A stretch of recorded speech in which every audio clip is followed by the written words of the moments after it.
014, DXM, dextromethorphan, Robotrippin, Skittles, Tussin, Dex, Dexter, Dextro, C, Coricidin.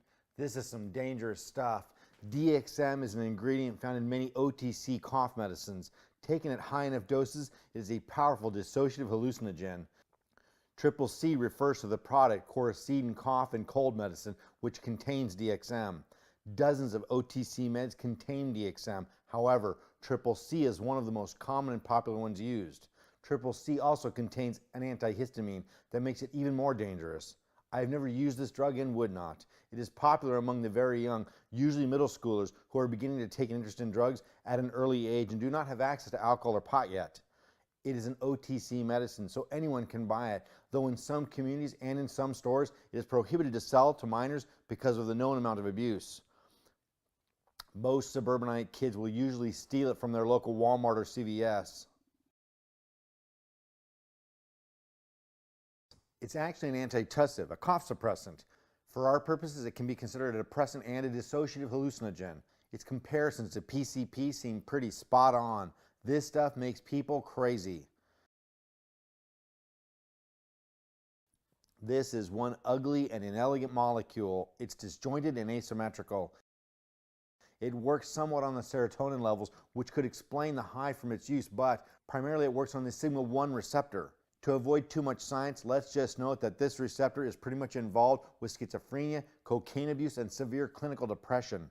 It also gets involved with cardiovascular function, which explains the rapid pounding heart rate DXM users report. They often say they're convinced they're dying. There are varying amounts of DXM in every medication. There are liquids, pills, and gels, and DXM can be in almost any form of cough med. In order to get the psychogenic effects, feelings of psychosis, extraordinary amounts must be consumed since the DXM dose within the OTC med is low. Prescription strength cough meds such as promethazine also contain DXM, but not typically with higher DXM amounts. Then there are meds that are DXM only, like Durac Max Strength, still only 30 milligrams per capsule, but without many of the other inactive diluting ingredients. The majority of DXM users are young, teenagers between 12 and 16. A preteen or very young teenager who is curious about drugs and desires to get loaded might not yet have easy access to pot or alcohol. They don't have the money or contacts for LSD or mushrooms usually either, thank goodness. So they hear about C and off to the neighborhood drugstore they go. Being young and inexperienced, they don't think about what they're doing and almost always take frightening amounts, often resulting in trips to the hospital because of overdosing.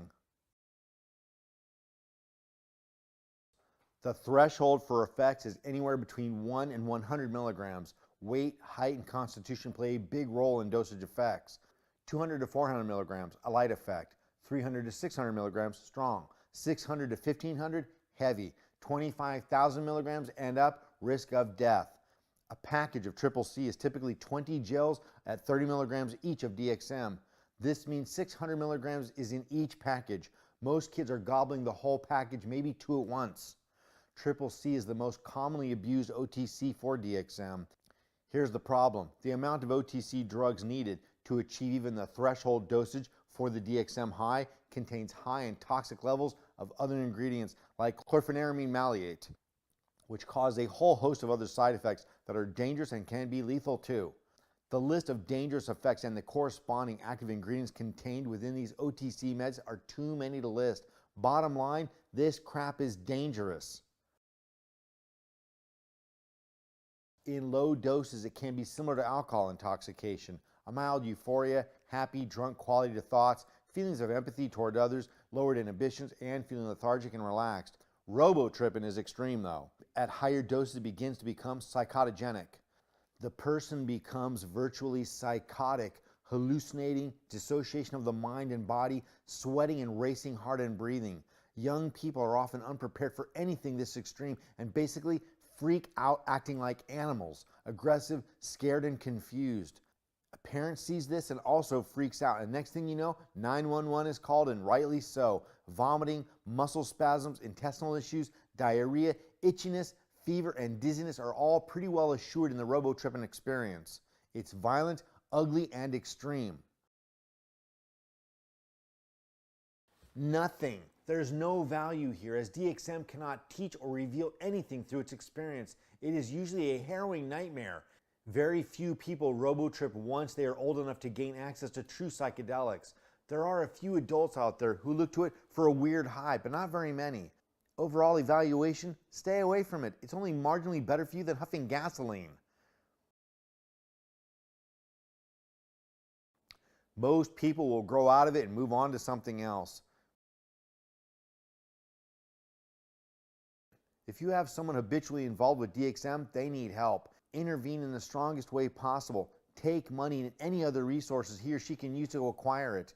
Do not keep these OTC meds around the house. Examine your prescription cold meds, and if they contain DXM, get rid of them. Don't hide them or stash them or store them. Trash them. If your son or daughter is on it, take him or her to the hospital, and that may scare them from using it. Monitor them so you can see if they're using it and intervene accordingly. Do not allow the person to go alone to the drugstores or any place OTC drugs are sold. An interesting and highly visual and even interactive website I recommend is www.dxmstories.com. People who use regularly can choose to taper down their dosage over time to minimize the depression and impaired mental functions that can often emerge from abrupt discontinued use. These two symptoms are often the triggers to relapse, as users crave the drug to avoid this withdrawal, which they don't even recognize as withdrawal. The tapering process usually fails.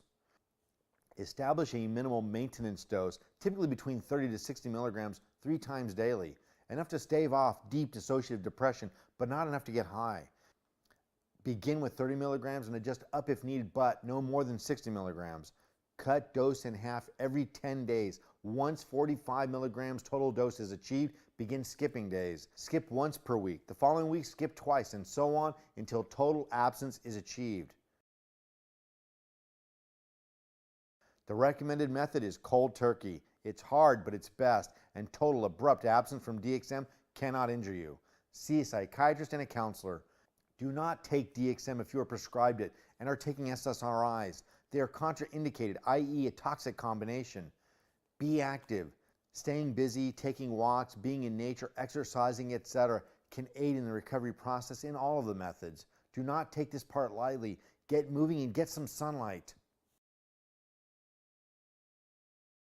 Counseling and intervention usually work well. Most kids who are robotripping have other issues that need to be addressed, an unhappy home life in most cases, but what is always a factor is boredom. Get engaged in life and try to be involved with any and all things that you can be involved in with enthusiasm. The best antidote is a quest for fulfillment, not random distractions of just passing time.